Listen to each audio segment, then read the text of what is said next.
You are listening to The Remedy.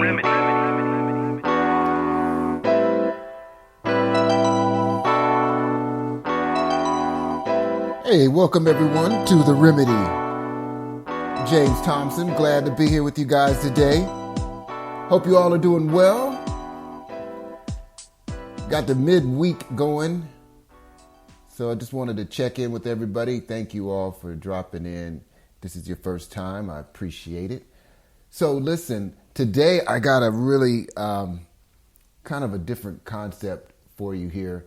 And I know a lot of people are in the relationship factor where things are starting to get a little boily. The only reason why I say that is because there's a change that's going on, and just just people in general, and sometimes we don't exactly navigate the relationship in the right direction, right? So what I'm getting at is that sometimes we have the misconceptions in a relationship that will actually kind of start to affect how we see things.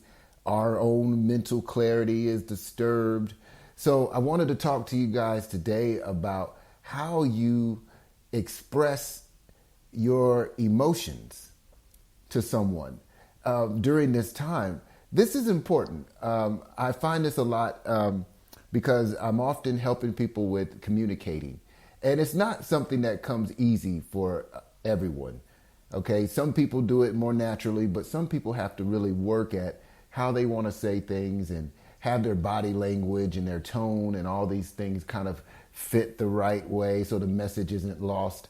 But it takes practice, and it takes an effort to want to do that correctly, right? You just can't think it and not try. You have to put in some effort.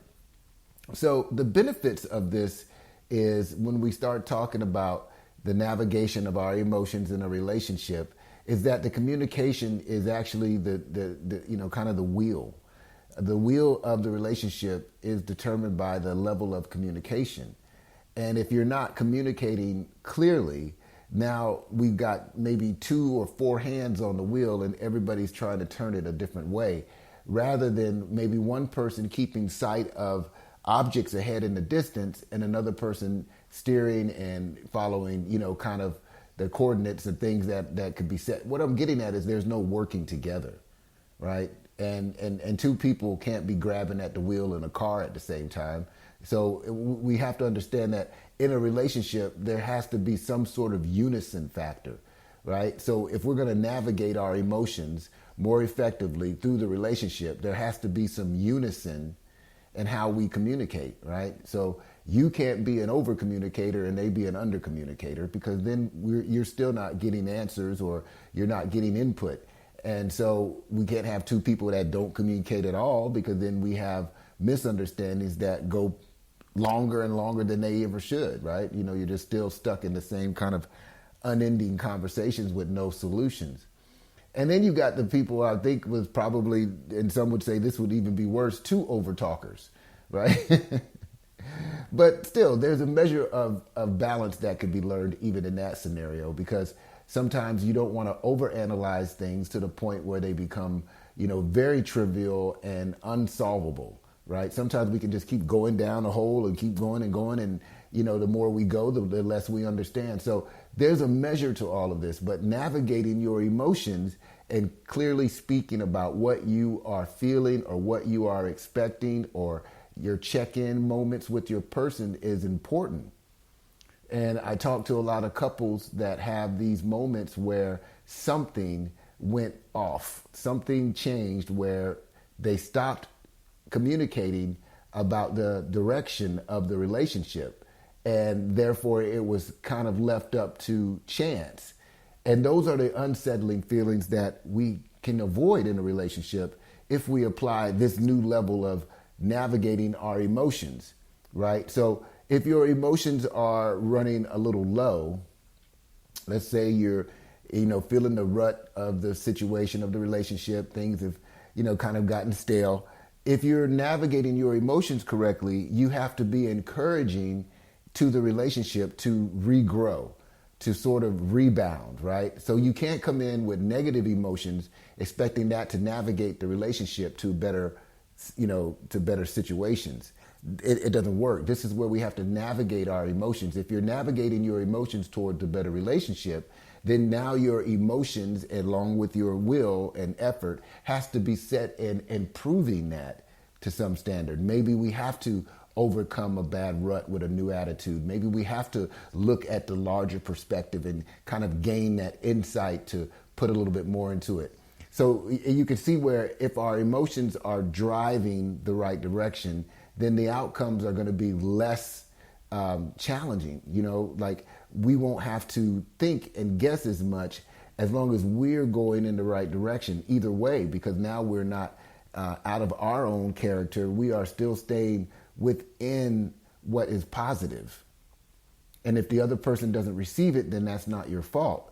But as long as you are staying in the positive mode, this will help set the example for where you need your partner to be as far as communicating their emotions or navigating their emotions in the right direction, right? So we can't have it where both or one or other person is negative and the other person's positive, basically, because now you're talking to someone who is giving you all the reasons why not, and you're trying to feed the whys, or it's the possibilities, right? So we have to be aware of how we're driving our emotions, where we're leading, where we're going with it, because this is the breakdown of the communication.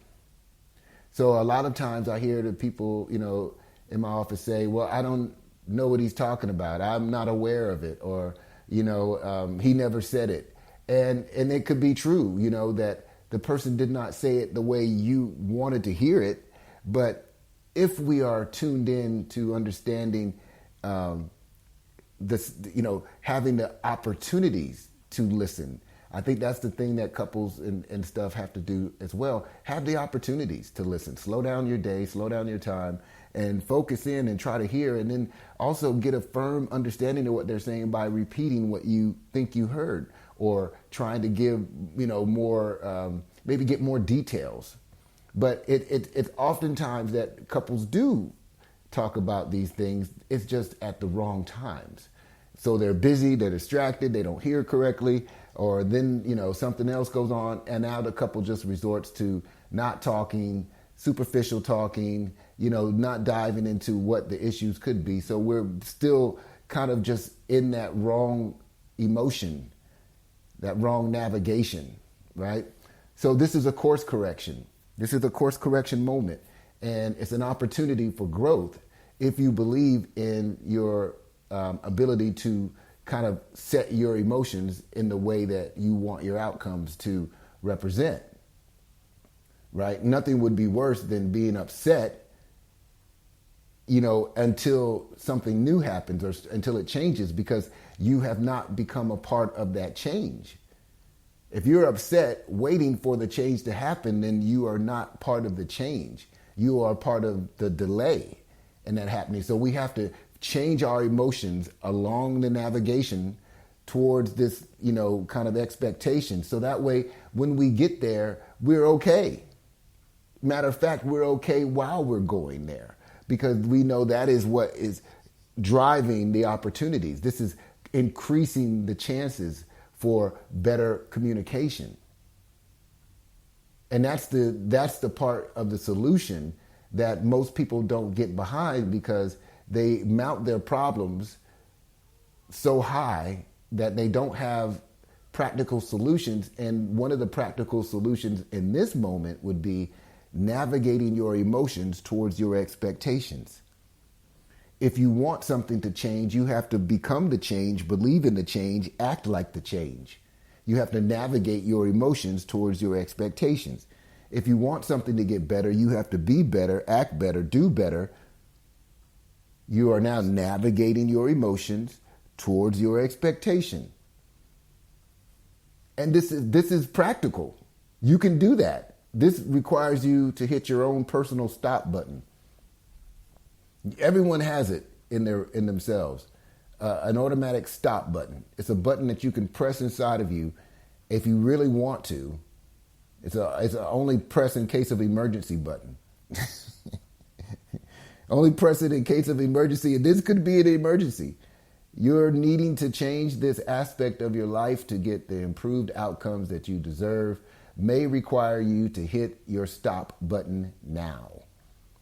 By hitting your stop button, you can set a new course correction, right? You can do that all in the stop button, just like you stop things on the radio when you're playing it, or you stop the CD, or you stop the music app, or whatever it is. You can do that the same way.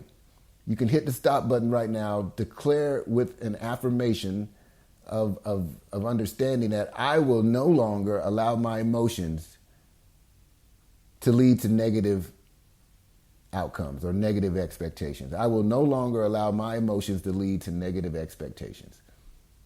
Meaning I'm going to course correct my emotions so I can go where the newer expectation or the greater expectation lies. I'm going to course correct my mind to go where the new expectation is. This is a part of your being. This is what you can do inside of you. You have the power to do that, but you must be brave enough to hit the stop button. Or at least you got to be, you have to at least be at the point where you are tired of yourself. Now, if you're not tired of yourself and you feel like you are the king and queen of everything and you just get to do whatever you want, then this won't apply. This is not going to be something that makes sense to you. But if you are a person that says, wow, I really need to stop this. I come in grumpy, I come in hot, I come in irritable, I come in frustrated, and I expect to see something change. I come in negative, I come in pouty, I'm always complicated, I'm challenging everybody's good opinion or whatever, you expect things to change. Your emotions are not driving the navigation towards your new expectation. So you're not getting what you want. Now, if you're happy with not getting what you want, then keep going. But for those that want to see a new course correction, hit the stop button. Hit the stop button. Allow yourself to move into a new frame of thinking. This is going to be an all new encompassing thought of, I'm not going to let my emotions drive me to negative expectations. Your emotions take you there. Your raw emotions take you to your expectations. And you have to remember that. So just think about when you feel your emotions changing within your body, physiologically, when you feel these emotions changing in your body, tame them. Tell them to behave and that you will not become a puppet to every emotion that you feel. This will help you. This will help you when you go home at night and you're going to see your family. Fix your emotion. Fix your emotion towards peace, patience, love, understanding. Those are your emotions. Fix your emotions. Don't use your frustrated work emotions when you come home. Nobody wants it. So hit the stop button today. I believe that you can do it. You are listening to The Remedy. I appreciate you guys listening. As always, hit the stop button today. Have a wonderful day. Appreciate you guys always. If this made sense to you, hit the like button. I'll be back again. Take care, y'all. Have a great day.